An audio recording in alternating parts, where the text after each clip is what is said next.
was like, I don't care what I look like.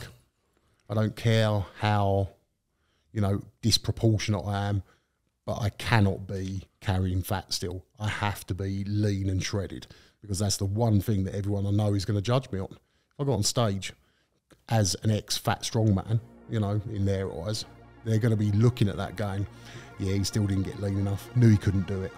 Oh my gosh, you would have get, for sure. Yeah. For sure you'd get blown up.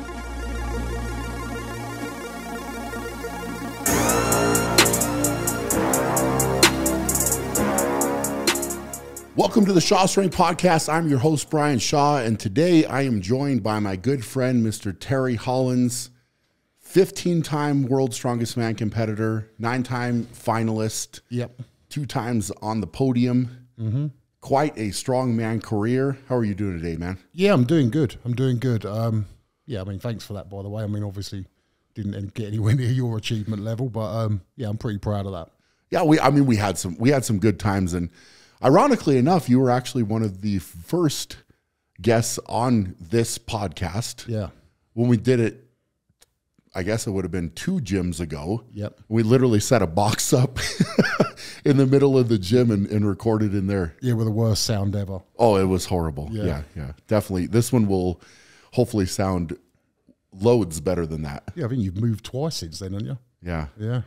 Yeah, that was a number of years ago. It was kind of the initial concept of let's do a podcast, do something, and we just set it up and made it happen. But the echo of the garage was definitely not ideal. Definitely garage not. Doors. This is a little bit better. Yeah, so. I remember some of the comments. Oh, the sound's terrible. You're like, oh god. Yeah. But, the content was good though. It was good. Yeah. It was good, man. Yeah, it's interesting looking back. I think in that one we kind of got into your background a little bit more, and rugby growing up, your mentality getting into strongman, and progressing throughout your career. Now it's nice to actually talk because you're on the backside of that. Yep. Right. So I think going into your last couple of years with strongman, what was your attitude? Toward the end of your career. I mean, obviously you had achieved a lot and done a lot, so what was that like? Was it something you were kind of thinking about being done with, or? Yeah. I mean, I sort of every year was a tough decision on whether to carry on anymore or not, but it was, when did that start? Probably back in like 2014, 2015, that okay. sort of time. So you carried on for a while. Yeah. And it was sort of just each year I'd just decide whether I wanted to carry on or not. I knew that sort of any year could be my last one. But it was, for me, I sort of I had a bit of a break. It was 2015 and I sort of lost my love for it a little bit. It wasn't fun anymore. So then when I came back, it was sort of kind of, right, I'm just going to come back and enjoy this. And that sort of mindset of having to win or trying to win had sort of gone a little bit. It was more just enjoying my sort of twilight years and having a bit of fun, hanging out with the guys and still just, being as competitive as I could be. But it wasn't as much of a, commitment from my point of view by that point. Yeah. Yeah. I think, toward the end, it's not that you were not competitive, because I think that you showed up competitive. Yeah. But you were always competitive. Yeah. And I think that's the thing that I think a lot of people maybe forget about you and your career is how long you actually went. Yeah. It's to compete at Worlds 15 times and to take a break and still compete that many times. I mean, you got into the sport early on. Yeah. And a lot of things changed. A lot of things progressed. You and I have talked about the sport and kind of how it goes through these waves, or seems to go through these waves, with weights and events and, different changes. And, you weathered that storm, right? Like you were able to weather that storm and get through it. Is there a reason, I guess, with what you said, your love for it kind of went around that time? Is there a reason for that, do you think, looking back? No, I think, I don't know if you've been through something similar. It became business to me. It was all about trying to do the best I could to earn money and using it as a sort of tool to facilitate that. So I don't know if that sort of was a big part of what took it away, but it almost became, it wasn't that I was getting up and looking forward to training and looking forward to doing all the things I had to do. It was just it was just an obsession almost, and it was sort of become such a part of my life that it wasn't that it was not fun. You know, it wasn't that I didn't enjoy it as such. It just wasn't fun anymore, which was why I started doing it in the first place, because I enjoyed the process of doing it all. You know, I enjoyed competing and I enjoyed the competitive side of it, but I also enjoyed the journey of getting to the competition as well. And I sort of got to a point where I was still enjoying being in the gym, still enjoyed doing all that, but it wasn't like real fun anymore. Yeah. And I would say for me, it's interesting you bring up the fun aspect, right? Because when I got into strongman, it was for fun, 100% for fun. So I'd finished with basketball. I was just into lifting and trying to get stronger. And then I needed a competitive outlet. Yeah. And strongman was a perfect competitive outlet because I got to compete against other people. And also I got to train hard and heavy and get stronger. So it was something that naturally fit. And I think at the beginning, you look at it in that way where it's fun. You're going to the gym, it's fun. And then there's a certain tipping point, if you will, where it does very much start to become about business. And you know, I know for me, there's a lot of different factors, you know, whether you want to call it like some politics, some external factors to the competition that kind of take away in some aspects, take away that fun. And I know for me, I have had to at certain points go back to and kind of get to that ground base where it's like, why am I doing this? Right? I'm not going to let this other stuff, whatever that might be, distract me from the fact that it's fun for me. So I'm going to go in the gym. I'm going to enjoy the training. I'm going to make it as fun as I can, whether I need to change it around or do something different to make it more fun. But when I go to the contest, it's like you said, it's a journey to get there. And if the journey's not fun to get to the contest, then it's not going to work out well. Well, I saw something the other day, actually, was a quote, and it was something like, the person that enjoys moving to the destination or walking to the destination will enjoy the whole process more than the person that just likes the destination, sort of thing. So it's, you know, if you can enjoy that process of getting there as well as just the competition side of it, then, you know, you're winning all the time. But 100%. I think, you know, it's like you said, there is that tipping point where it becomes not fun and it becomes all about business. But I think that's, you know, it's a product of your success almost, because I know that if I'd not been as successful as I have, and I'm not saying, you know, blowing my own trumpet or anything, I did pretty well. Absolutely. But if I hadn't have been as good as I was, I probably would have never have lost the enjoyment. I still would have done strongman, but it would have always been fun. It was when it became that sort of next shift of like, right, how can I sort of monetize this and make this my job? Yep. That was when the fun was taken out of it a little bit, which is sad, but you know, I had that time away and then I managed to get that back. And actually, I'm a very competitive person, always have been. But going back and sort of almost not putting the competitive pressure on it as much made it more fun for me almost. It was a strange experience, but... That is strange. Yeah, because you sort of think you thrive off the competition. Well, I still did, but it wasn't my be-all and end-all. You know, it was sort of... I would go there to try and do the best I could and I would want to be competitive, but if I didn't win, it's not like I'd be crying myself to sleep every night for the next 2 weeks, which I probably would have done when I was really pushing. Earlier on. Yeah, for sure. I mean, you think about that approach, and it's interesting that you say that, and then you went through that shift and then you got the fun back, you know, and you were able to do that. It's neat that you were able to kind of finish out. And I think ultimately it was your bicep really that kind of sealed the deal, whether you were thinking about it or not. It was like, hey, my bicep's off. Yeah. I'm basically can't really do some of these events.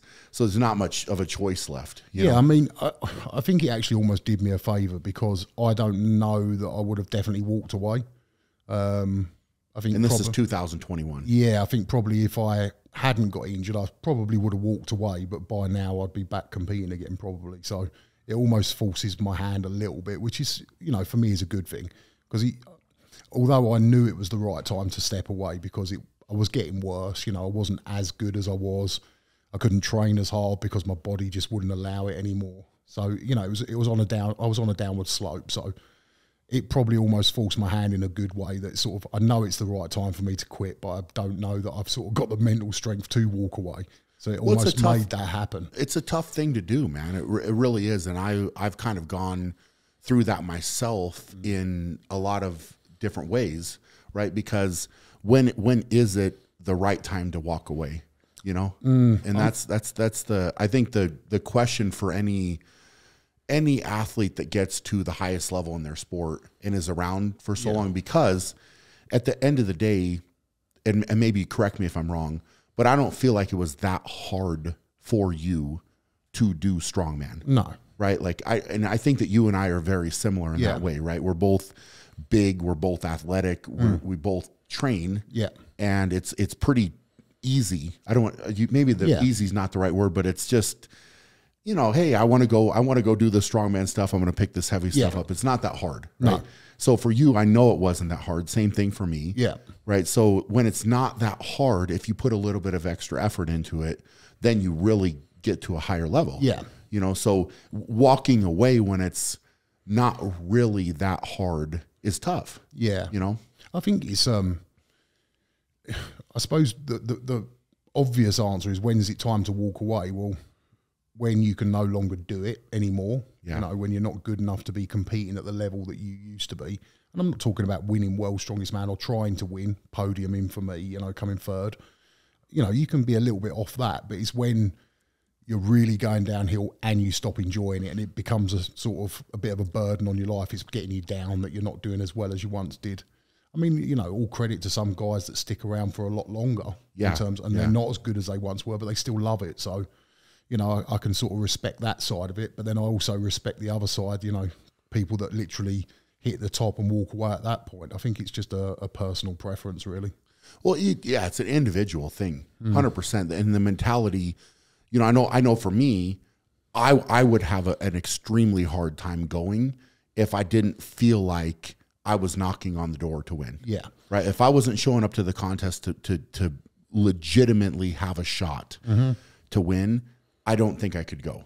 Well, I think it's quite interesting. I sort of look at last year's Worlds, and, you know, I'm not trying to offend you or anything here. Like, you come fourth last year. Which, fourth, yeah, absolutely. You know, if I came fourth in my last couple of years of competing, I'd have been over the moon. Yeah. But for you, because your bar's been set so high, that's almost like a failure for you. Yes. But if you actually look at it, you're still in the mix. You're still in the mix for winning that competition. The year before, you were so close to winning. Yeah. You know, but to you, probably it's a failure, and almost you've got the added pressure because your bar is that high that that's where you expect to be. Sure. And, you know, most guys would be over the moon to come fourth at World's Strongest Man. So it's always going to be an even bigger pressure on someone like yourself. Sure.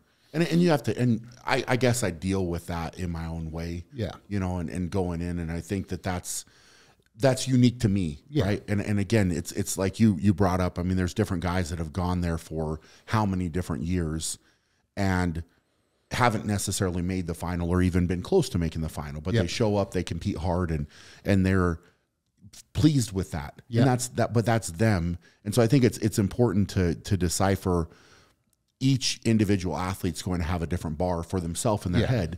And like you said, there's guys that win at one time and walk away and they're done, or they reach what they figure out for themselves as their pinnacle. Yeah. And then they're done. And there's other guys that kind of, you know, go up and go down, and then, you know, maybe they are at the top and then they kind of come down and find their way back up. It's unique. It's unique to each athlete for sure. Yeah. Well, I almost, where I was saying about your bar set so high, I almost, when I came back and sort of looked at it and was like, right, I'm going to do this for fun, I probably did set my standards a little bit lower, which maybe was not a good thing, you know, in terms of the training. I perhaps wasn't training as hard. I perhaps wasn't, you know, pushing things as hard as I could have done, or I needed to almost. Yeah. But I was accepting of that, you know, like, I'm going to prioritize happiness, fun, life, over trying to win a competition, which at the age I was at by that point, I probably wasn't going to happen anyway. Yeah, you know, even if training had been perfect, and obviously going up against guys like yourself and Big Z and people like that, you're sort of looking at it going, well, it doesn't matter what I do.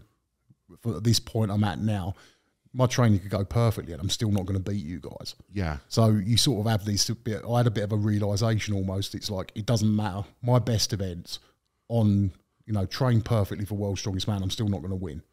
Yeah. So it's, you know, so it almost then was about going back, enjoying it more and stuff like that. And obviously, you know, I became a dad in that time as well, which, you know yourself, it adds another element of things that can stop you achieving things. And that's not a negative thing, because it's being a dad's the best thing ever. But it does change you a little bit, and it does become harder. Yeah.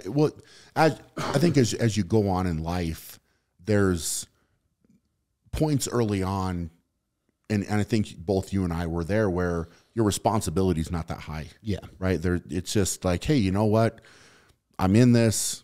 I'm making enough money. I can train, I can eat, I can sleep, and that's basically what I'm going to do. Yeah. And then you add in the element of family and work and business and all this different type of stuff, and it's a demand on your time. Yeah. And a demand on your mental focus, right? Yeah. So you're not necessarily 100% focused on training, but what I've learned is you just have to kind of prioritize the moment and what moment you're in. So when I walk in the gym, for me, it's like, all right, you got to flip that switch and go into that mode. Yeah. It does add an extra element when you do have kids and you do have other business and that type of stuff. And it changes things, but it's that journey I think that you go down. So looking back for you in your journey, are there regrets? Any regrets with anything at all? No. I mean, I sort of lived my life with no regrets at all.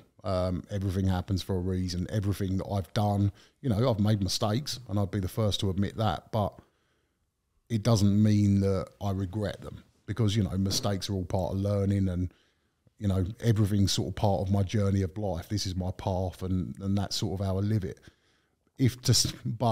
Although I don't regret any of it, I probably, if I could go back in time and start again, wouldn't have made some of the mistakes I did, just purely because, I know better now. It's not but I probably had to make those mistakes to learn those things. Yeah. So it's a tricky one to answer almost, because I don't regret any of it. And, there was times when I look back at it now and think, in my prime years, was I as dedicated as I probably should have been? There was times where I wasn't, if I'm honest. Yeah. There was times where, you'd know, where I'd go off the rails and go on drinking binges and all the rest of it. So, and that was sort of in my prime years when I really could have been pushing. Yeah. But I had fun doing it. And, it just wasn't part of my journey to, place higher than third at World's Strongest Man. Could I have placed higher if I'd have lived my life differently? Well, no one knows. Yeah. So, it's a very, very tough thing to... and I asked that question, and I'm glad you answered it that way, because it's a tough thing to answer, because you can't really regret any of it, especially the lessons, because some of that stuff, I mean, for me, there's different things that, I guess looking back, okay, would I go back and change them? Maybe, but looking at the lesson or looking what came from that, I know for me, I always tried to turn it into a positive, whatever it was, right? Even a very tough situation where I was very low, you're trying to turn it around and kind of flip it and say, hey, what can I get out of this to make myself better somehow? Oh, 100%. I think that's exactly what, that's how I live my life. And I think it's exactly how you should live your life.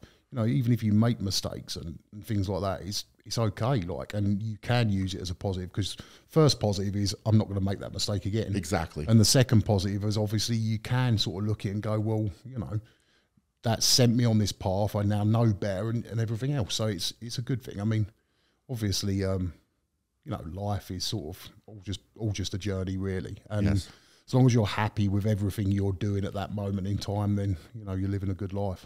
Yeah. Yeah, I would agree with that, man. So you made the transition after getting out of strongman to bodybuilding. Yep.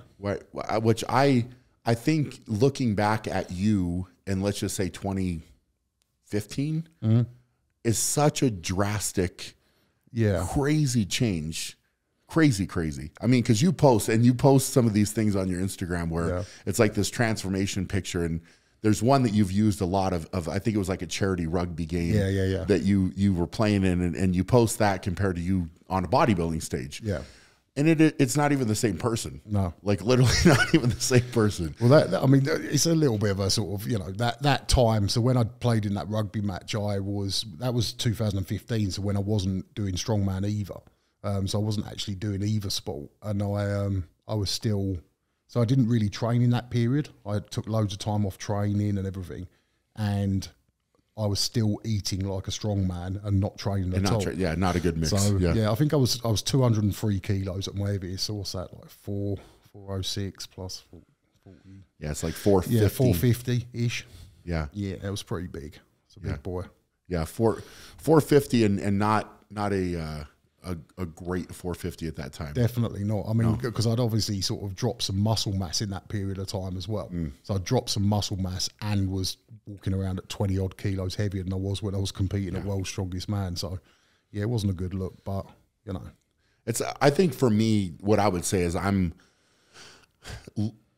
being your friend for as long as I've been your friend and seeing you go through everything in life that you've gone through. I think at that point in time, I can say like genuinely worried. Yeah. Right. Where I was like, man, like if Terry's done with strongman, because you had walked away, right? You were taking this break and then you were kind of going down that path. It's like, wow, where are you going to transition? Where are you going to go, from there? And coming back to strongman, I think was a good thing for you. Because it gave you that fire again at that point. And obviously you got in a much better shape. Yeah. Coming back as well. But I think that's the thing. I mean, I don't know. I assume you're very similar in a lot of ways. I'm a very goal driven person, and I almost need something at the end of the tunnel. So it keeps me on the straight and narrow. And like you said, if I hadn't come back to strongman or found something different, I mean, God knows where I'd have ended up. I think it would have been a very slippery slope because I was not living a particularly healthy life in a lot of ways at the time. Yeah. And it was just, I mean, it was a bit of a difficult time because I think mentally it was sort of very tough as well because I took away something from myself, which I felt like I had to for a few reasons, but in the strongman, but I took away my own social life because strongman to me was a huge part of my social life. I took away my job because that was how I was earning my money, and I took away my sort of passion and hobby as well. So I took three of the biggest aspects away in one go. So it was such a tough thing. And then also to sort of sit there and go, well, what do I do now? I've opened a gym. I had a gym at the time and, and then my wife at the time fell pregnant as well. So I had a couple of things to focus on, but it never sort of gave me that sort of same competitive edge that I had while I was competing. I sort of lost that side of it. So it was kind of like, I need to do something. And, I sort of toyed with the idea of doing a bit of powerlifting for a while once I started back training. And I was like, I might as well just go back to what I love and go back to strongman. And I'd been to a couple of shows and sort of got the bug a little bit again. And it was great. But I think with the bodybuilding now, I mean, obviously it's just a new focus. I love having a goal and working towards a goal. Yeah. And I think bodybuilding's tough, obviously, but I like the fact that it's something that no one would have expected me to do, and also it's it is a proper challenge. Same as strongman is. Yeah, it's quite interesting chatting with a lot of the strongmen, and they sort of say to me like, "I couldn't do that." It's like you could do it. It's exactly the same mindset. Yeah, they're both sports where you can't just turn up and play around with them. Play a game on a weekend, and you have to be all in all the time. Well, the thing is I've said this before, but you can't fake hard work. No. Right? So when that comes to bodybuilding, you're going to have to get out in posing trunks. Yep. Right? And so you can't be sitting here and saying to people or to your coach or whoever it might be, right? Hey, I'm doing all this. I'm putting the work in. Well, you know what? When you have to step out on stage in posing trunks, you can't hide anything. Oh, God. The first time I put my trunks on, I remember walking out in the garden to do my check-in photos. I was like, oh, my God, I feel so exposed. It's got to be a terrible feeling. Yeah. All around the sides, it's literally hardly covering anything. I was just like, oh, my God, I've got to walk on stage in front of people like this. Yeah. It was my bright red, shiny pants. I mean, after that moment in time, right? That's the first time you put them on. Yep. Were you more motivated knowing that was what you were going to have to wear? Yeah, you've got to. Yeah, because you're like, if you can see anything, like you're going to see it. Like everything's on show pretty much. So it's if you've got any little blemish, everyone's going to see it. So yeah, it was it's been an interesting experience, but I just love the challenge, and the challenge is similar to strongman. And I know the bodybuilders would hate me saying this, but the training for bodybuilding it's hard, but it's not hard in the same way. It's not as hard as in the joint pains, the back pains, things like that. with bodybuilding type training, you don't get the same sort of real pains. It's just DOMs and aches in the muscle. Whereas with strongman, you get the DOMs and the aches in your muscles, but also, you know, your knees are sore sometimes and your back's sore and your elbows are sore, and it's like real pain rather than just aching from training. No, it makes sense. I mean, but you still, at the end of the day, you still have to put the hard work in. Yeah. Right. And to do it. And I think it is something, you said this, it's completely unexpected from you. Yeah. Right. Like you're doing something where so many people, I think, would look at you, especially in your journey and where you've come from and to where you've gotten to. And it's hard to say anything but wow, right? Yeah, like it's crazy, like crazy where you've come from, and you know, especially as you're going through your prep and you post different stuff. I know I always text you when you start a new prep, and I say, "Great, here come all the underwear pictures." Yep, you know, and you love it. I don't know that I love it, but it's fun to see you go through the process, and I think that through that, and you probably noticed this, like you've probably motivated so many people to go after something different that's outside of their comfort zone. It's such a different thing, you know, for them to do. Well, I mean, this is the good thing for me, and the biggest positive of it all is, okay, I understand a lot of people don't want to go to the extreme that I did and get on stage and go to that sort of ridiculously low level of body fat and that extreme. But I've had so many people, clients I've coached, and people that just follow my journey through Instagram that have started on their own journey to getting some extra weight off, so they're more active again, they can spend more time with their kids, because that was a big part of it as well for me. That was a big deciding factor. I was trying to run around after Zach when he was sort of like a year old, and I was sitting at 190 kilos. It was hard work, really hard work. And then all of a sudden I lost the weight, or quite a bit of it.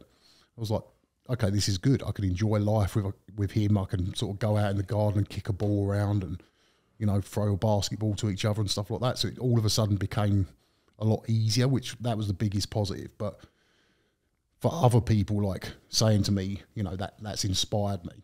I mean, to me, like, and I'm sure you've had this as well, where, you know, you've got these 4 amazing trophies up behind us, but you'll have people come up to you and be like, it's you that's got me off my butt to do something amazing myself, and you're the one that inspired me. There's no better feeling in the world than that. No. If you can inspire one person, it's an amazing feeling. But knowing that you've inspired a number of people to sort of get on their journey and better their life in some way, it's just the best feeling in the world. No, it's great, man. It's great. It's really hard to kind of put that into words, you know, at the end of the day, because, you know, having the titles, having the trophies, whatever, that's great. But I think all of that aside, you know, the impact that you get to make on people, and it's if it can be a positive, it's wonderful. Yeah. Right. Oh, it's a real privilege. Yeah. To be able to sort of have a positive effect on other people's lives in whatever way it is. You know, it doesn't have to be strongman. We, you know, both had that through strongman. But if you can touch people's lives in a positive way, it's just literally like, there's no greater gift than that. No, not at all. Yeah, it's cool, man. It's inspiring to see what you've gone through. So what are the goals? What's coming up? Well, I mean, I was going to do Britain's Strongest Man at the beginning of the year. That's right. Just a few things were going on, little personal issues, couple of them, which, you know, we don't need to talk about. Sure. Then on top of that, I got sick over Christmas as well. So I basically I gave myself 8 weeks to get ready for Britain's Strongest Man, which probably wasn't enough really anyway. Yeah. And for 3 weeks of that, I was out of the gym basically, like struggling to train. That cuts down on the time majorly. Yeah. So I was sort of mentally was really struggling, because I'm behind. I've lost 3 weeks training. I'm behind where I need to be. And then obviously the personal stuff as well. It was just all getting a bit too much, and I was putting so much pressure on myself to be able to perform. It just wasn't having a positive impact on my life, you know. Absolutely. Maybe if I'd have given myself 6 months. Well, it was an ambitious. I remember when you talked about that, it was an ambitious goal, you know, to step back into a strongman contest and you know, especially at that level. Yeah. It's not something you could just do. Yeah. So even at the level that you were at, that limited amount of training is tough. Yeah, I mean, because obviously we talked a bit about me retiring because of the bicep injury. the only reason I was sort of looking at doing it was because there's part of it. I got injured at World's Strongest Man in 2021, and the plan was to do one show afterwards in London, and my son Zach was going to come and watch me compete. I then couldn't do that. So I always sort of was sad the fact that he didn't get to come and see me one more time, because he's only ever seen me compete. He was about 2 years old at the time. So it would have been nice if he'd have been able to come to another show. Now he's a bit older and understands. So when I saw the events release for Britain's Strongest Man, I was like, there's no Atlas stones. Okay, there's loading, but it's nothing too heavy. My bicep could probably cope with that. Yeah. So there was no events really that I couldn't do. So I was like, why don't I just do it? You know, and then Zach gets to come and watch me compete one last time. And, you know, and that was sort of the plan. Would have been nice if perhaps I'd have known, although they didn't know, obviously, if I'd have known the events 4 weeks earlier, 6 weeks earlier, and I could have made the decision a bit sooner, then maybe it would have been easier. It'd have been a bit easier, and maybe I could have sort of gone through with it. But I just mentally wasn't in the right place. And I mean, that was the biggest issue. Physically, I wasn't as bad as I thought I was, because I trained with a lot of the guys that competed at Britain's Strongest Man. We went up and trained on all the equipment with a lot of them.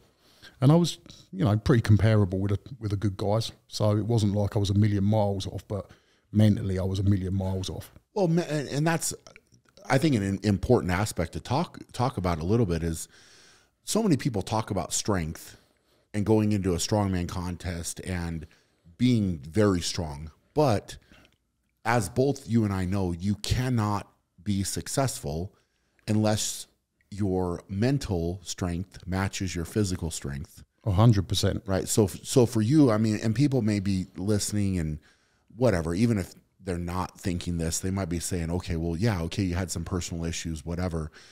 That can throw you off in such a big way, yeah, that your mind isn't sharp. You're not prepared and focused.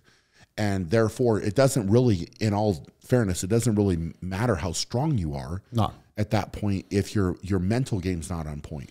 Well, I mean, we've talked about it a lot in the past. I think this is why World's Strongest Man for some people is so tough. You know, people can perform so well throughout the year in one-day shows, go to World's Strongest Man and absolutely fall to pieces. Yeah. That shows even more about, you know, because you have so much time and so much sort of downtime, have to build yourself up for every event, and, you know, there's so much going on around you. You need to be really mentally tough to be able to perform there. And I think exactly like you said, I mean, I know quite a few of the guys are getting, like, sort of working with psychologists and all sorts now because, you know, so much of it's in your mind. It is. I mean, if you don't believe you can lift something, then you can't. No, absolutely. You have to believe it. And I know, you know, for me, that's been true, man. I mean, last year was a tough one, you know, for me going into World's Strongest Man in my head because of so many things. But, you know, I can admit that my head just wasn't where it needed to be. Yeah.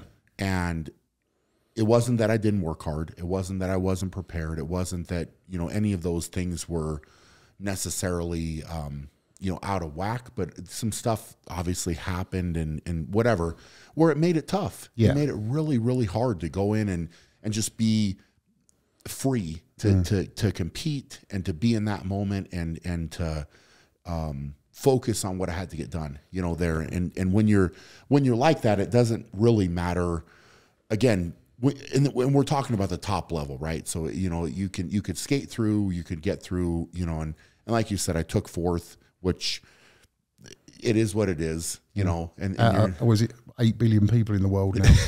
I think we've just gone over 8 billion or something. Is that what it is? Yeah. 8 billion people in the world, and you're the fourth strongest out of all of them. Yeah. For that year. Yeah. It's not too bad. So, but I mean, you're right. I mean, going in and being sharp. So, I mean, I understood that because you and I talked a little bit outside, and I texted you to see how you're doing and whatever. But, you know, looking back, I understand the competing in front of your kids because I've thought about that as well, right? And I will say that it was pretty cool, you know, the last 2 years for my boys to be able to see, you know, and now it's kind of interesting what they pick up, right? Yeah. So they watch and they understand a little bit more, and, you know, they're excited, you know, to see it. And that's, you know, a big part, like for me, you know, coming back this year, that I'm thinking about, right? Like you want to compete for everybody. You want to compete for yourself for sure.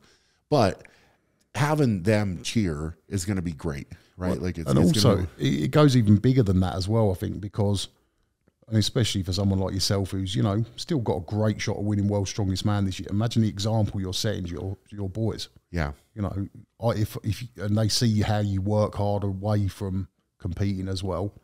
So you're setting this amazing example of if you work hard at something, you can achieve great things. And I mean, what an amazing thing to be able to do. And I think that was probably a big part of the sort of mental side of it that I was struggling with, because I knew that I wasn't going to be able to deliver quite what I wanted to. And then obviously the added pressure of not being able to deliver, one, in front of a huge crowd, but also in front of my son. You know, it's almost sort of, you know, it just got to me a little bit, I think. And it was a tough time. I'm not going to lie, it was tough mentally. And, you know, I've sort of pulled myself out of it. And, you know, I'm not saying it's as easy as that for everyone, but started just making good choices, doing good things, eating healthy again. Yeah. You know, getting up and doing things that I know will make me feel better. And, you know, I've pulled myself out of it. So it's, yeah, it's just, I think it's definitely mental strength is so needed in our sport. And I think a lot of people underestimate the impact on sort of how your mental health is, you know, plays a factor in how you perform. Yeah. Oh, big time. Big time. So goals next then. Right. So I'm going to finish my year because I'm not quite sure what I'm going to do between now and then. I'm going to finish my year. I want to do the Euro Masters, which is in Italy, bodybuilding. Interesting. Okay. Yeah. So I'll be up against all the best amateur masters competitors from all over Europe. Awesome. And if you finish top 3 there, you get your Masters Pro card, which, you know, that's not the aspiration. It's just to go and compete in Italy and have fun with it. Because I think that's the big thing for me with the bodybuilding. I just want to do, like, stuff that is exciting to me. Yeah, so that sounds exciting. Yeah, so competing abroad. So I'm looking to try and compete in the Czech Republic and Portugal as well. Because for me, you know, like last year I did the Arnold's UK because, you know, it was a big event. It was a part of a big event. I've done the Arnold's as a pro strongman in America. The Arnold, I know they don't like it when you call it the Arnold's. Okay. Yeah, the Arnold Classic in Ohio. I've done that as a pro strongman twice.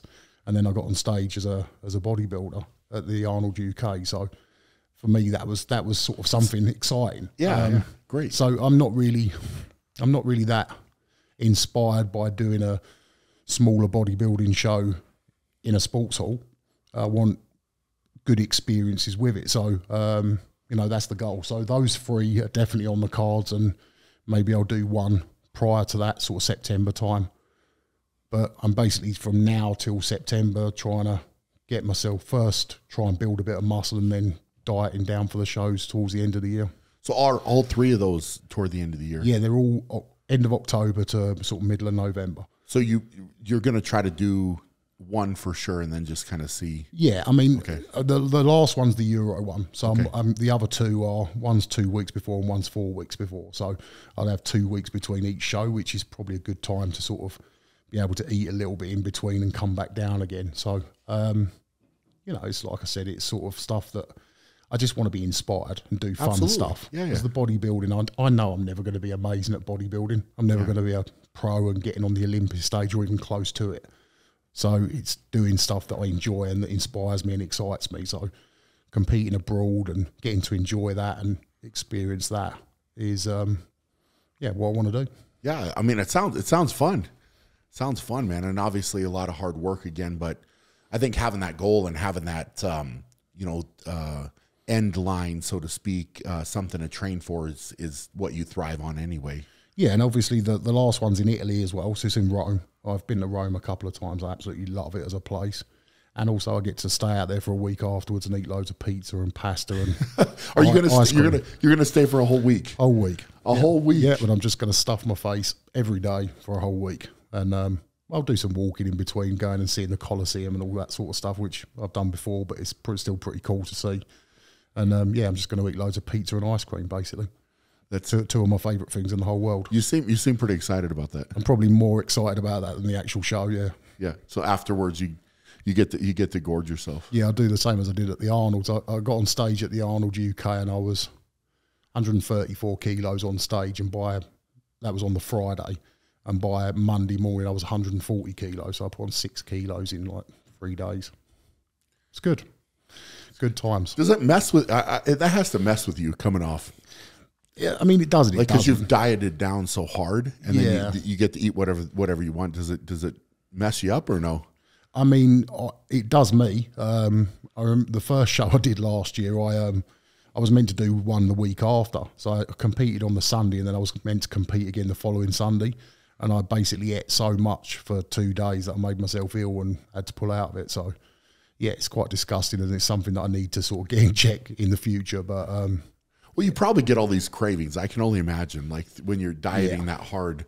I mean, for me, it would be cheesecake. Oh, right? I love cheesecake. Right? I mean, you couldn't get enough thoughts of what I would probably get like 20 different kinds of cheesecake. Yeah, to go with, the end of the show, and then it would, it'd be too much. Pizza, ice cream, and cheesecake are probably 3 of my biggest vices. Actually, I'm just waiting for Cheesecake Factory to come to the UK. I'm just so disappointed. You do like that? We've been there a few times together. Yeah, I love it. We were talking about it yesterday, weren't we? I was saying the worst thing I ever did was find out that I like cheesecake. Because now I just sit there and eat a whole family-sized cheesecake to myself, whereas I always thought I wouldn't like it because I'm thinking cheese in a cake is weird. Yeah. Obviously, it's not that. It's not. And now I've started liking it. It's just the worst thing in the world. Yeah. You can't stop. No. You can't? No. I would literally sit there and eat the whole thing. How many pieces of Cheesecake Factory cheesecake can you eat? I mean, I've done 3 quite a few times with ice cream on the side as well. 3? 3 in one sitting, yeah. Yeah, I've done that a few times. Have you really? Yeah. I've never done that. No? No. I mean, my stomach's been bad the next day, but yeah. It's too rich, man. No, I can do it. 3? 3. That's impressive. One of them's the peanut butter one as well. Oh, yeah, it's like nice. 1,500 calories a slice. So you're having like 5,000, over 4,000 to 5,000 calories. That, the red velvet, and then I just normally pick a random one. So yeah, but I pretty much always, when I go to Cheesecake Factory, will have the Reese's peanut butter one and the red velvet. Those are good. They're amazing. Yeah, really good. You're making me hungry. Yeah, I know. Yeah. You probably shouldn't talk about it anymore. I love cheesecake. No, that's awesome, man. What would you say, talking about bodybuilding, what would you say has been the thing that you didn't expect through the prep? I'm assuming, because the normal answer would be like, oh, the diet's hard, which it is very hard.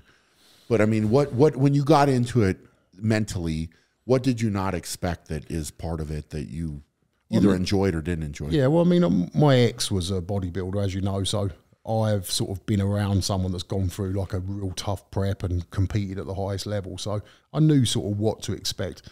I mean, probably one thing would be when you think you're lean, you've still got 20, 30 pounds to go. So you look at yourself and you think, I look really good. You've still got 20, 30 pounds to lose. That's interesting. And so many people sort of, lose this sort of, or don't understand this. You can see all your abs and you think you're lean and you've still got so far to go. It's tough. Like you have to go so far beyond looking good. Because, I mean, it's almost weird. Like you see someone, like I know for myself, when you see me off stage before I'm about to compete, like my face is all drawn in and I look ill. Like I genuinely look ill. On stage, you look fantastic. But in person, you look like you're almost dying. It's that extreme. Your face gets sunken like crazy, man. Yeah, so that's one thing. Obviously, when you think that you're lean, you've still got a long way to go.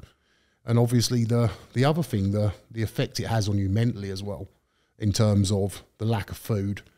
And I'm quite a happy person, although I don't always give off that in my exterior. I'm generally quite a happy person. I wouldn't say I was happy, sad, angry, any sort of emotion. I just literally was like empty. I had no emotion at all. And people would come and talk to me and I'm sort of just zoned out, just not listening to anyone. Just because you're dieting so hard. You're just that tired and exhausted from it all. Yeah. You've literally got enough energy to train and that's pretty much it. And it's, I mean, I was shocked at how much it would affect me in terms of mentally more than anything. You start sort of, I remember the first prep I did, and I was driving to a supermarket I've been to numerous times, and I'm sort of driving along and I pull into the car park, and it was when I was still with my ex, and she's like, what are you doing? I was like, I'm going to the supermarket. and I've parked my car in the car park, and she's like, it's a motorbike shop. I'd literally driven to a completely different shop that was round the corner from the supermarket. That's insane. And I'd driven there probably 100 times before. But you just zoned out. Zoned out and thought that I was in the car park of the supermarket. Wow, it was bad. It was bad. How close was that to the show? That was probably like 10 days out. Okay. Yeah, so when you're sort of really going hard. I mean, once you get into that last week, it's all good. Because you sort of, one, you've got that excitement of getting on stage, but also you've got the carb up. So you start feeling almost better towards the end. Probably throw those carbs in at the end and you're just like on cloud 9. Oh, yeah, you feel amazing. Yeah. In comparison to what you do sort of that week before that. Because, you know, everyone goes on about peak week being tough. I think the week before is much tougher for me personally. Just because you're so depleted and so down. Going low carbs as well to just really sort of, was it someone explained it to me? You've got to empty the tank to refill it.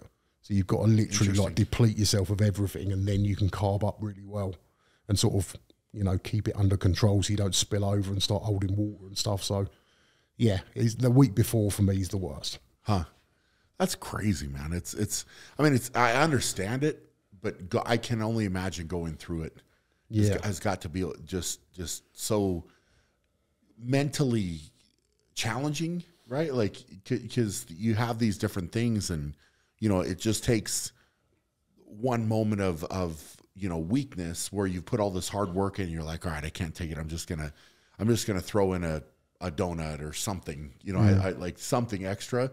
But then I think you'd almost get to the point where you put that hard work in and it's not worth it. Yeah, no, it's definitely not worth it. Yeah. And plus, you know, it's like we were talking about again, like, you know, everyone's looking at you.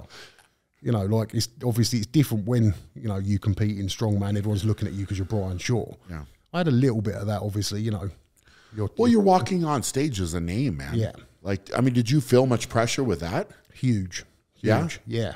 Because it's funny, I sort of spoke about it the other day because, you know, Eddie's talking about doing a bodybuilding show next year as well. And I sort of keep getting asked this question of, oh, how do you think he's going to do in bodybuilding? I'm like, do you think he'll do well? And I'm like, it depends what your definition of doing well. Is he going to do what he did in strongman? Of course he's not.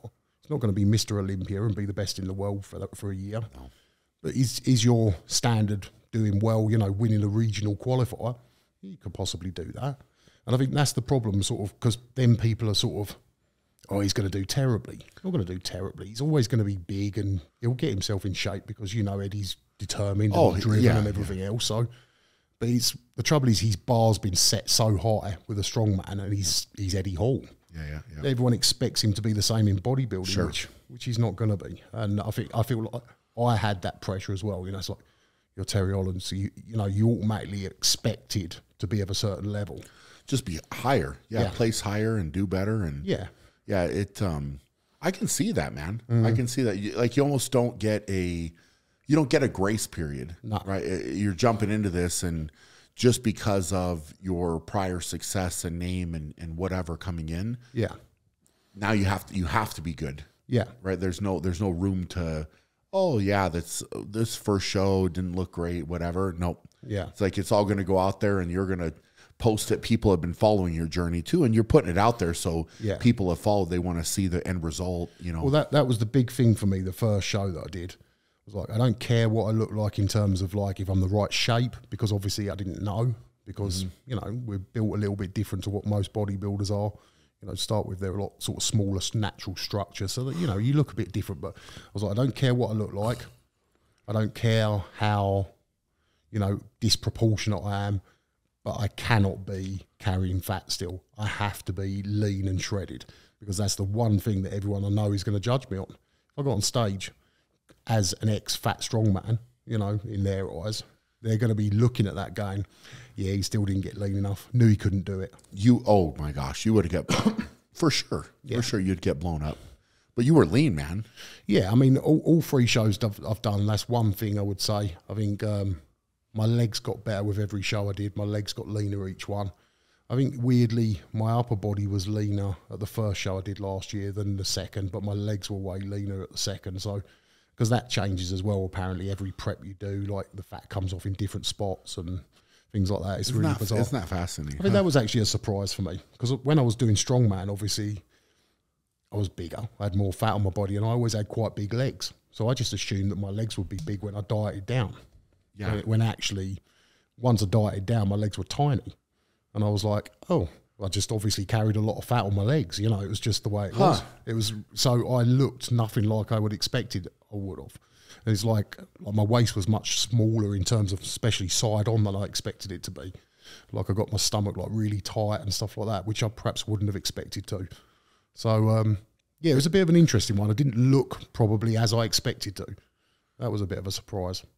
Like what you're just saying, once you shred it down, Yeah.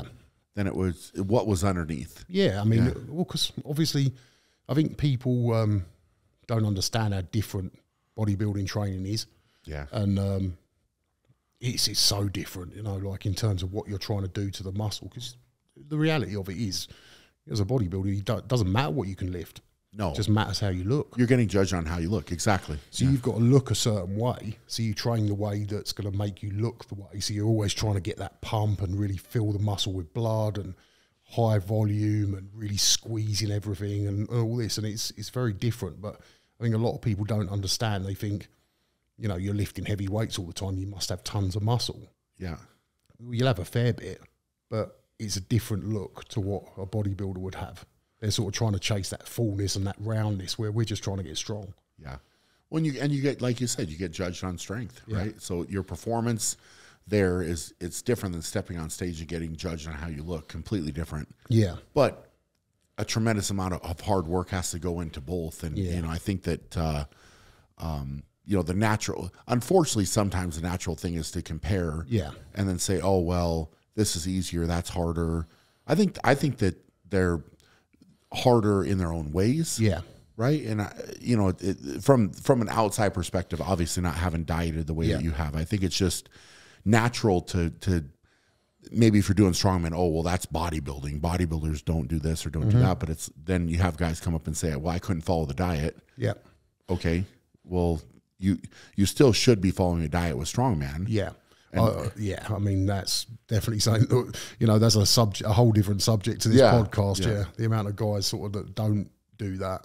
Yeah. And I mean, it's fuel. I look at it as fuel. Yeah. Right. And that's really and truly, I think, when you start looking at food as fuel, you're fueling a machine and kind of forget about, hey, this tastes good. Yeah. Right. And yes, we're talking about cheesecake and whatever, and that's going to come in, but it's not an every single day thing. No, it's rare. Right. Even with strongman training, you know, I plug it into different spots for me, and I know kind of when I need it, when I don't need it, you know, that kind of thing. But it's interesting, you know, you mentally, I think, can go to a different spot if you want to achieve something. 100%. And like I said, to be a strong man, because the other thing with strongman and bodybuilding, I mean, you know, maybe a little bit of really low level strongman, but there's sports where you have to almost act like you're a professional, even if you're not, and conduct yourself in that way in terms of you have to be meticulous with your training, meticulous with your diet, you know, if you want to get better. But, and obviously, you know, with a strongman, you've got a lot more sort of looking after your body, the recovery sort of methods and things like that. With a bodybuilding, you know, there's a lot of other factors that you're sort of taking in, but ultimately it takes the same mindset that I've got to be 100% committed to this, and I think they're probably two of the only sports where you have to be 100% committed, even if you're competing as a low level amateur. You can't mess around with it. No, you definitely can't. And now the competitive level, I think for both of those things is high. Yeah, right. Like and everybody's taking it serious. So no matter where you are, to level up, you have to put that work in. Yeah, you know, and you have to have that mindset. Yeah, I think so. You know, transferring over from the bodybuilding that you've been able to do, I think the neatest part is you started all this coaching. Yeah. Right. And it's something that I feel like you've really thrived on, like from you and I talking a little bit. Yeah. You know, it's a different aspect. And I think that, you know, touching on the number of people that you've motivated in some way, shape, or form. Yeah. Now you brought on this coaching where people can contact you and you know, try to work with you a little bit. Like, talk about that a little bit. Well, I mean, I mean, the biggest amount of my clients in terms of like the demographic is basically guys like I was, you know, a sportsman, you know, I've always done sport all my life, got into my sort of late 30s, just let myself go. I mean, all right, some of it was with a strong man.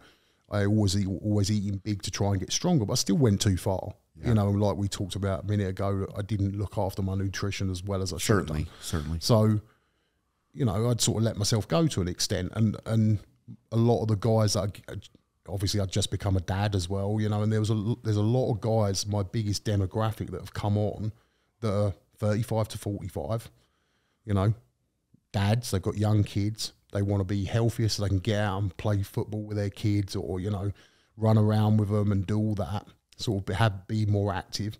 And they want to get some weight off and turn their life around. They used to do sports. They sort of, you know, they're quite, you know, of that mindset anyway. So most of the guys that I coach were basically just me, you know, that's what I was. Crazy, yeah. And it's really nice, you know, because, I mean, I've had some unbelievable success stories, you know, and a few that have sort of really turned their lives around. And, you know, it's very positive. And I sort of work with them with their training. I sort of try and obviously work around what they can do and, you know, what access to sort of gym stuff that they've got. I'll sort of do the same with their nutrition, how many times a day they can eat, what they like to eat, try and work with them as best I can. So customize it. Yeah. That's great, man. Yeah, and obviously, you know, when you're trying to achieve something, you've got to toe the line a bit. But, you know, you sort of try and work with them so they can make it manageable for forever. You know, I sort of try and sort of focus more on look, stop thinking about this as like you want to look better. And this is sort of the motive that I'm sort of going down at the moment with it all is, you know, prioritise feeling better first. The looking better will come. So think about when you're... It's a good way to think of it. Yeah, well, I think so many people, and I've done it myself, and I still do it occasionally, like I think about how I look, you know, and obviously I look a lot better than I did in my eyes, I look a lot better than I did when I was bigger. Yeah. But ultimately, the biggest positive is I feel so much better. Yeah. And, you know, like I said, I was down in the park at the weekend playing basketball with Zach. When I was at my biggest, I never would have done that. I'd have just sat there and watched him doing it. Yeah.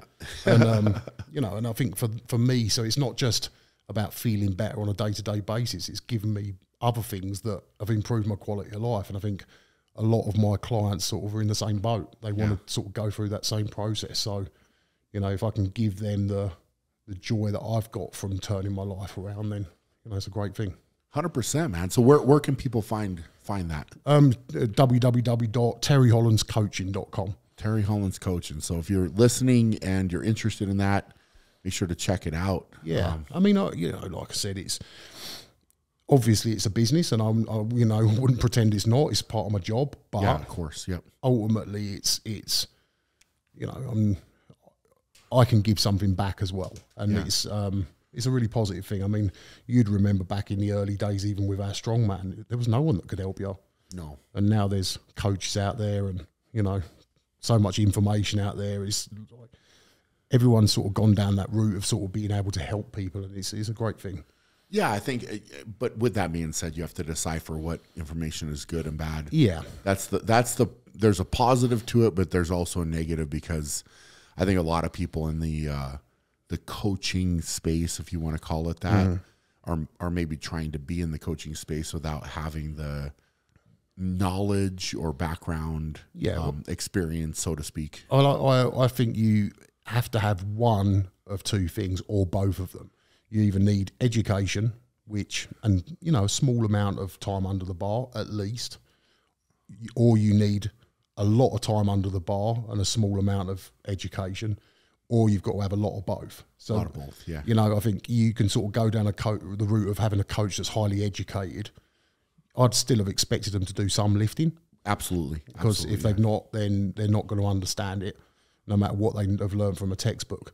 Or if you get someone who's done a lot of years of lifting, they'll probably be, you know, they'll have all different little tricks and tips and everything that can help you on your way. Yeah. Because they've lived the life themselves. And I think you've got to have one of those two things at least. But ideally, you'd want them to have both. Yeah. Well, I mean, I feel like you've got both. Yeah. I mean, when you end up with people, that sort of just learn from a textbook, and we talked a bit about it earlier. Sort of, we're all individuals. Yes. What works for one person doesn't necessarily work. It can't be a cookie cutter type of deal. Well, and also it's, you know, your own body changes. I mean, over time, I had to change the way I train so many times, whether it's training around an injury or just because I'm getting older, or there's a number of different changes I had to make over the years. And so you almost want someone that's been through all those journeys and understands that. Well, it's experience is hard to find. Yeah. And like you said, all those experiences teach you something. And, when you're helping somebody else, if you've been through it, yeah, it's very easy to pass that knowledge on if you've had the experience. But, if you don't know, you don't know. I mean, obviously I wouldn't name any names and I wouldn't sort of say that all of my clients are like this, but we talked a little bit about mental health and stuff. And so I've just literally applied a couple of weeks ago to start doing a degree in counselling. And part of that is to sort of help my process with my coaching in a slightly different way. Interesting. Because obviously, I've been through my tough times mentally and everything. Even recently, I've been through some tough times. And part of doing your own degree in counselling, you have to go through it yourself as well. So it's sort of like, well, okay, I can offer this, I can do this myself and go on this journey myself, learn and understand it, but I can also then help other people. So I'm sort of in the process of doing that at the moment. And it's, I wouldn't obviously not going to talk about individuals or how many, but it surprised me how many men I've got on my books that have some form of mental health issue. And it's a very real thing, sort of spoken about a lot. And part of obviously what I do in terms of like helping people on their fitness journey is to try and make them feel better. So when I get some success stories and when you sort of get to the, the end of the journey when they're off on their own, it's kind of, hearing the way they are and the positivity that they've got because they're more active and they can do more in their life. And, if they've turned their life around even, a decent amount, it's such a positive feeling. And now obviously sort of, with men's mental health being such a big thing and a big issue at the moment, to sort of feel better and exercise and eat better and everything is probably more important than ever. Oh, massive. I mean, that leads to, you're touching on it, but it leads to better mental health too. 100%. And it goes hand in hand. And I think a lot of people out there don't quite realize how important that is. Yeah. And how much it can help on that side mentally. Right. So as simple as looking in the mirror and being happy with what you see. Yep. Is a huge thing. Huge, man. There's that. Yeah. I mean, the positivity of like looking like, looking at yourself and going, oh, I look pretty good. Yeah. That straight away puts you in a good mood. Massive. But also you're fitter, you're healthier, so you're not constantly walking around like, oh God, everything hurts, I'm out of breath, Totally. I'm sweating like a pig all the time. But then, I mean, the other thing, and it's so underestimated, eating good food does so much for you in terms of your mental health as well as your physical health, and people don't even realise it. Yeah. They think that their food intake is not making a difference, but it makes a huge difference. Massive, yeah. If you're eating well and your body's getting all the nutrients it needs, it's going to perform better. And that's not just as an athlete; it performs better here as well. 100%. It makes a huge difference, and I think that's something that I sort of always try and push into it, like my clients is just, don't just think of it as being on a diet. You're trying to make yourself feel better and be healthier. Mentally and physically. Yeah, in all aspects. That's neat, man. I mean, you're covering a lot, but I mean, I think that it's just another way that kind of touching on earlier where we're talking about impacting different people. Yep. Now with what you're doing with that, it sounds like you're able to have an impact with a lot of different people in different ways and in positive ways, which is great. Really good. I think it's you've got to sort of play to your strengths, and for me, my strengths are that I've gone through all these life journeys and this experience, and I can sort of, like we said earlier, I don't regret it because I've learned from it and everything else. I can now sort of feed that information to someone else who's perhaps sort of going down the same path as what I was. Absolutely. So they don't have to make the mistake. I've already made it for them. And, it's a great feeling. 100%, man. 100%. Well, I appreciate you coming on, man. That's all right. Yeah, well, I think we've got some fun planned here and different content and whatever. So, are we going to talk about Worlds this year? Right now? Yeah. Do you want to talk about it? Are you wanting to talk about it? I do want to talk about it. Are you just quickly? Okay, I think it's going to be a great show. I like the events. I think you got a great chance of winning. And sort of looking at it, and yeah, I'm feeling positive. I mean, obviously, I was sort of more wanted to talk about it to ask how you're feeling about it. What do you think?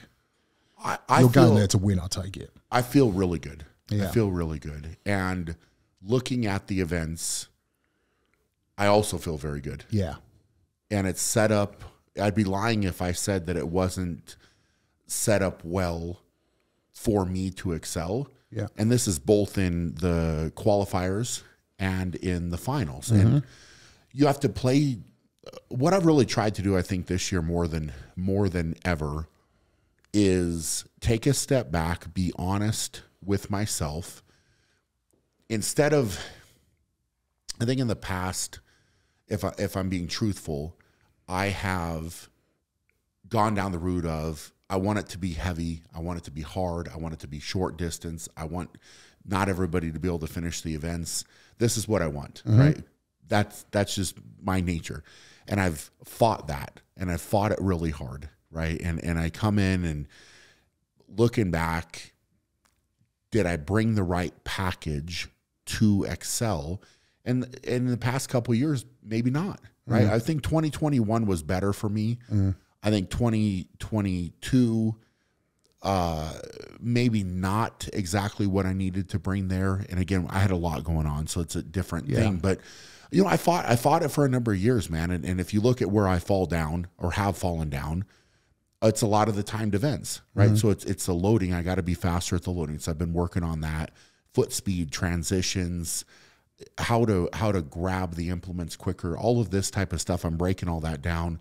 So I think that if I can bring the right package to the table, it's open. It's open. That's how I feel. I agree. And I think that this is something I'm glad to hear you sort of say all that, because if you look back to the sort of early years when you were really excelling at World's Strongest Man, so sort of the 2011s, that sort of time, when you were like real, you know, really sort of coming on at that point, that's like when you really stamped your authority on it.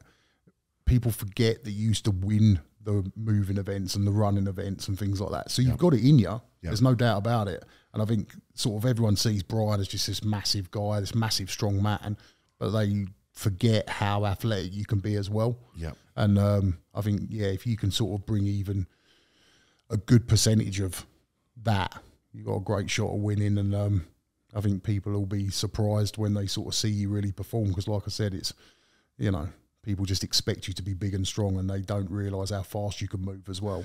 The funny part with you saying that is there was a time in my career, very early, where the critics, if you want to say that about me, said, I'm big and athletic, but I'm not strong enough. Yeah. That's literally what they said. And now it's almost gone the other way. Yep. So I had to get stronger, because at first it was, okay, well, Brian can do great at the athletic events and the moving events and this type of thing, and he's going to potentially win those events, but then when it comes to the strength events, he's going to fall down. Yeah. And that's what was said. I mean, we're talking probably 2009, you know, 10, maybe a little bit.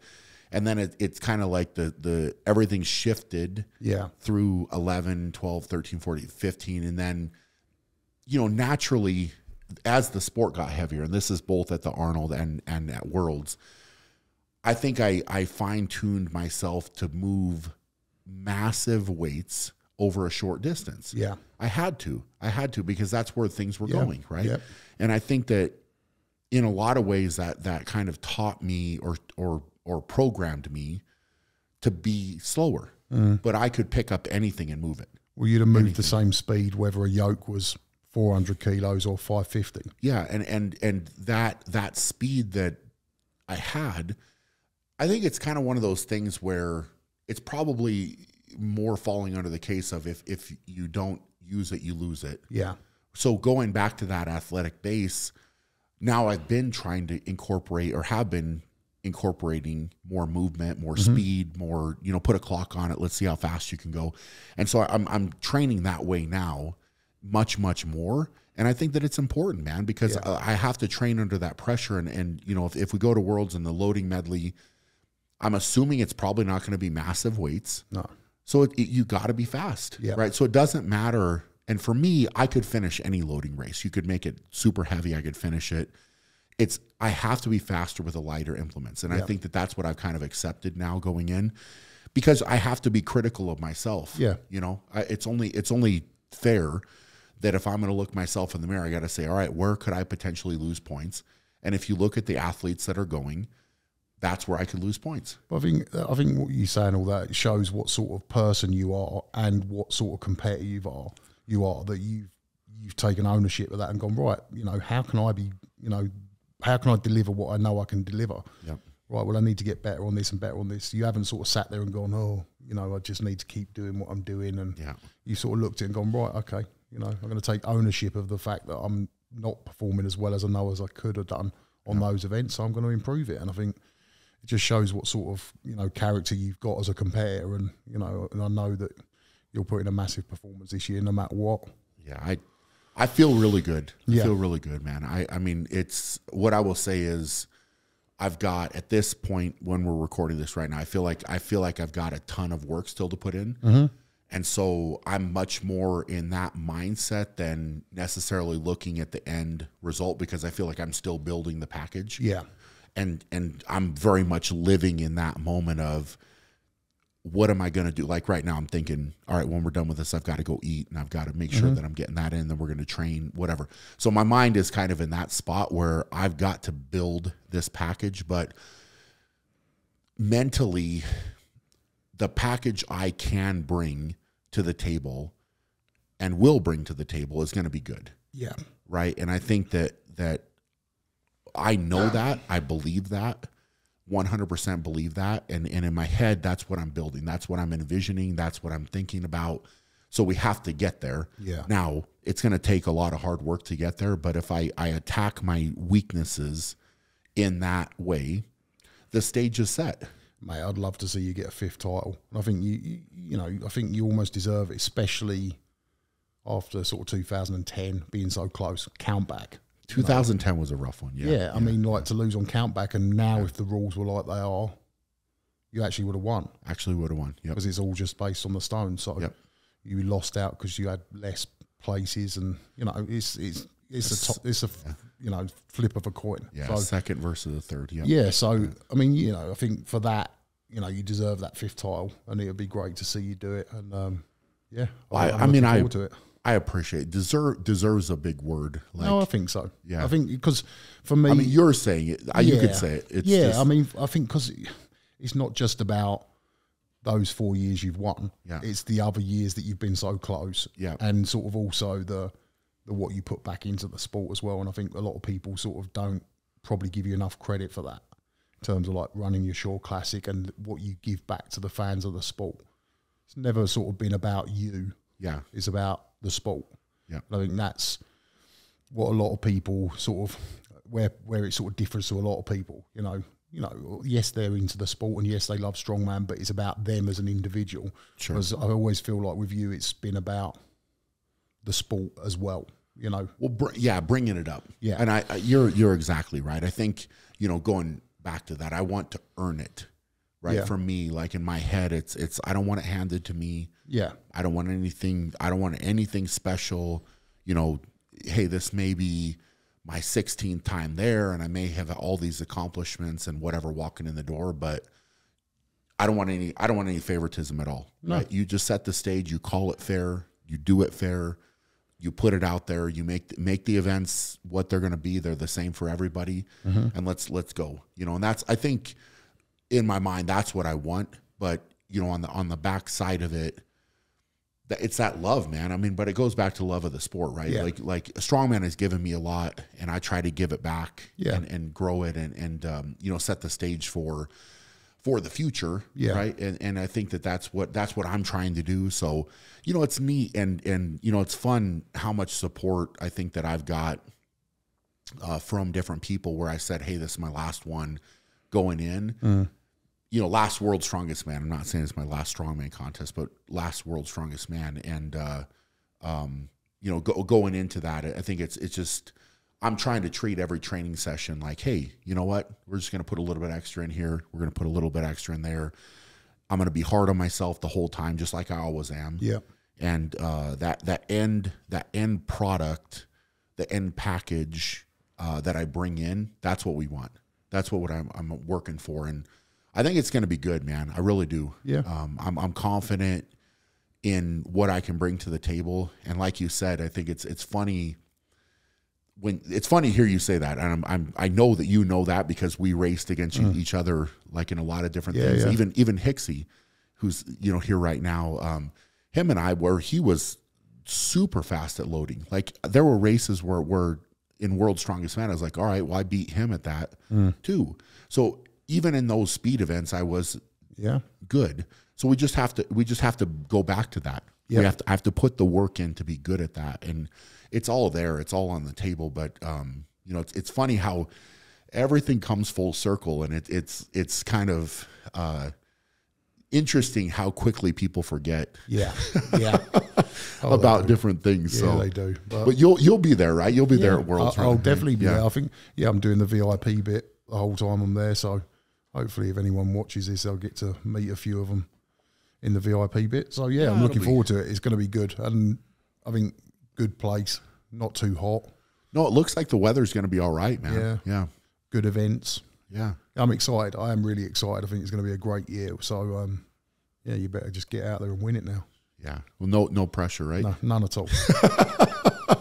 Well, I mean, here's what I'll say is typically Terry is pretty honest with his assessment of contests and like what's going to go out there. And, I mean, with that being said, like, let's not fool ourselves that there's not some talented guys. Oh, Jesus. Going, and so many. It's not an easy task, but at the same time, I'm up for it. Yeah. Right. And if I wasn't up for it, I wouldn't be going. Yeah. So, I don't want to mix words. I'm going to win, and that's it. So we said the talent pool is bigger than ever. I mean, there's so many good guys, so many. And it just makes for a good show. Yeah. Everyone's so good. Yeah. It's going to be great, man. It's going to be a great year. We got that. We got the obviously the Shaw Classic coming up in August, which is, we're putting a lot of work into. So is it the same place as last year, same venue? Yeah, Budweiser Event Center. Amazing. It was an amazing venue. It was great. Yeah. And I think it'll be better this year because now we know the lay of the land. Yeah. And, it was fun, man. Well, so I'm sure most of the people that went last year will come back again this year. And obviously so many people are excited. Yeah. It's going to be a lot of fun. So that's August 19th and 20th this year. So looking forward to that too. And, appreciate it, man. You got me all fired up talking about Worlds. Gun train now. So anyways, I hope you guys enjoyed the podcast. Make sure to check Terry out. Give him a follow on social media, or if you're interested in coaching, go check that out. But appreciate it, brother. No, it was good. I enjoyed it. Yeah, a lot of fun, and appreciate you guys for tuning in. If you got something out of this, if you enjoyed it, please make sure to share it. It's the best way to help us grow the podcast and get it out to more people. So you can get better people on than me as well. You're hard to top, man. You're hard to top. Well, yeah, you're just saying that because we're friends. No, yeah. Well, that, and also you have a couple accomplishments. Yeah, so, one or two. Yeah. All right, guys. Hope you're all doing well for now. Going to be great. We'll check you guys later.